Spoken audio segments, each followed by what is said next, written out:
Magandang oras po sa lahat ng ating mga kababayan. May latest weather update po tayo sa magiging lagay ng ating panahon ngayong araw at sa susunod na 24 oras.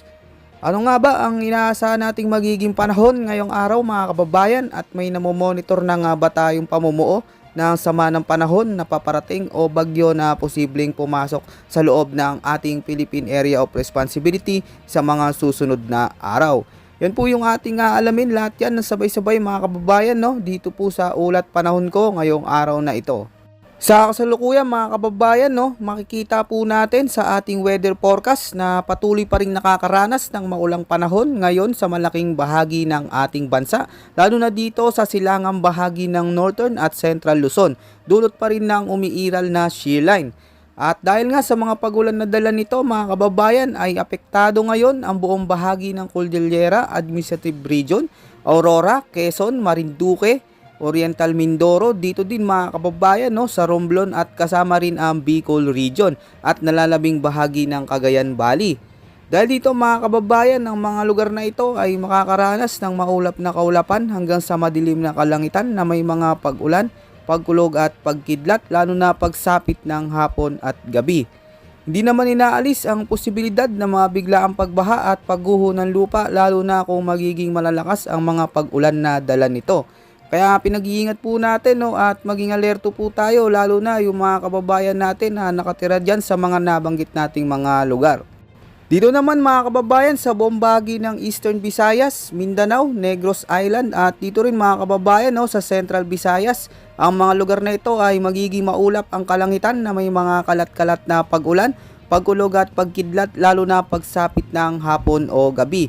At dahil dito mga kababayan ay posible po ang mga banta ng flash flood at landslides, kaya sa mga kababayan natin maging alerto po tayo, lalo na kung magdadala ito ng matitinding mga pag-ulan.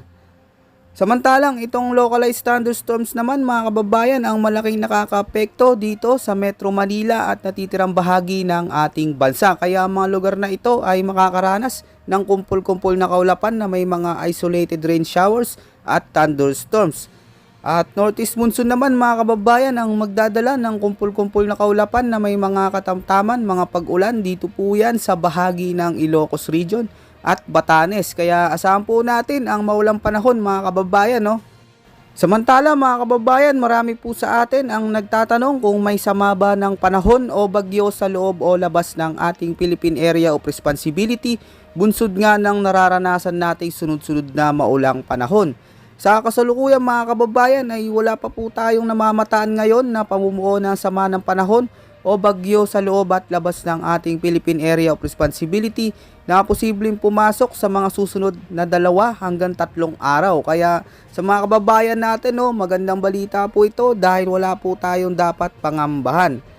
Pero take note po mga kababayan, no, maging handa pa rin po tayo dahil ayon nga sa Pag-asa ay may tsansa po na may isang bagyo ang posibleng mabuo sa loob po yan ng ating Philippine Area of Responsibility bago matapos itong buwan ng Enero. At kung sakali mga kababayan ay tatawagin ito bilang bagyong Auring.